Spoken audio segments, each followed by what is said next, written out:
My grandmother has lived an amazing life, and she's actually turning 90 in January. I came to visit her the other day for dinner, and she told me an insight, and I wanted to share it with you. She said, "The truth is, Ollie, everybody on this earth just wants to be seen and heard." And let me tell you this, bro, she's absolutely right, especially when it comes to socializing. If you're new here, my name is Ollie, and I've transformed my social life, man. I went from an insecure and lonely introvert to a true extrovert who loves talking to people.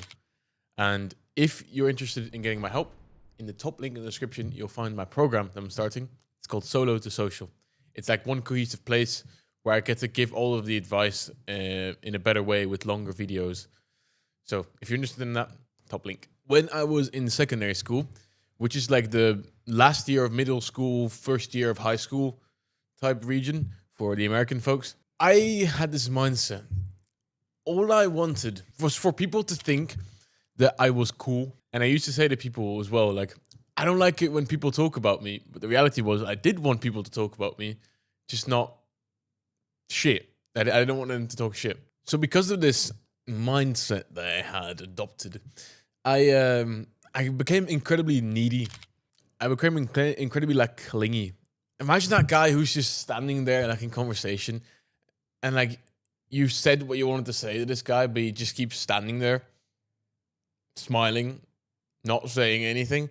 Yeah, that was me. I just, man. But do you think I would have been equally as clingy and needy if I had that mindset? Everyone just wants to be seen and heard. Imagine if I had that in the back of my mind. I think I would have realized that everyone shares that same insecurity. Everyone has that need to be liked. Everyone has that need to be validated. So why are you trying to leave a good impression on people all the time and going out of your way to change your personality to do so? Why are you faking interests? Why are you faking standpoints that you don't even agree with? Everyone shares that insecurity of wanting to be validated because genetically, that's just how our brains are programmed. It's a very interesting thing to think about. Back in the day, we used to live in like tribes, right? We had like this brotherhood tribes, and you had our tents, and you had people, everyone had roles. There would be like a hunter, and there would be like a cook, and there would be like a guard. If in that tribe, imagine if you weren't valuable.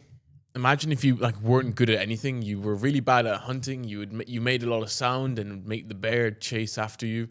Or imagine if you broke everything because you would be really clumsy. What would happen to you?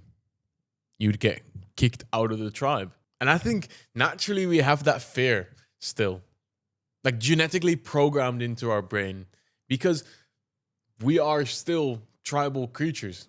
We thrive when we're social and when we have people around us. And that's where that comes from. So it's natural that we feel this way. But our social life will improve so much when we start to realize that. When we start to realize that everyone else really is only focused on what other people think about them. So hear me out. One trick you can implement when socializing is, instead of trying to focus on what the other person is thinking about us all the time, try to focus on what they are saying, how they are acting, what their mannerisms are. There's a book which I call like the Bible of social skills. As you can see, it's been through a lot, and I reread it quite often. It's called How to Win Friends and Influence People by Dale Carnegie.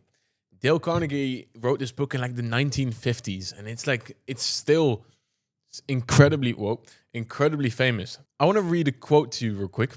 In chapter 4, the principle that we are taught is become genuinely interested in other people.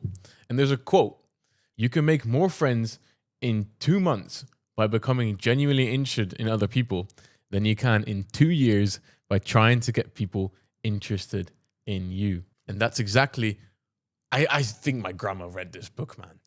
Like, she must have. Let me tell you a story about a girl that used to go to that same school. This was after I was developing my social life a little bit. So I started like noticing her mannerisms. I started noticing like the things she says and the way she acts. She was this girl who everyone kind of knew that she had this insecurity of wanting to be liked by other people.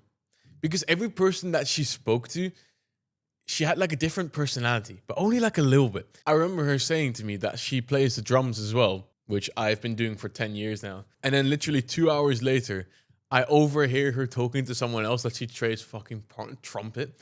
And I've overheard like the girls talking shit about her, which makes me feel really bad because I can just tell how insecure she is. I can just tell how bad like her ruminating thoughts are. I can see her anxiety through her eyes. And I wish I could send her this video, to be honest. Because when we stop trying to focus on what other people are thinking about us, we get to relax a little bit. You get to notice how you finally are able to like engage in the conversation. You get to notice how they have like a tick that they do where they scratch their face every few seconds. This might sound like bogus to you, like what the fuck? Why do I want to focus on someone's tick? But the truth is that it's better to focus on the other person that we're talking to than focusing on our insecure, ruminating, anxious thoughts. So that's the end of this video. I hope you enjoyed it. Remember, in the top link in the description, you can find my program if you enjoyed the advice. And yeah, I recommend this book. It's called How to Win Friends and Influence People. To be honest, bro, it might feel a little bit weird reading about socializing and how to socialize. But trust me, bro, if you overcome that like boundary and you just, turn one page, you'll realize like, shit, there's so many like principles in here which will change your social life, to be honest. I owe this book a lot. Like, I haven't been treating it very well, as you can see. How about you focus? Thank you. I hope you enjoyed, and I'll see you next time.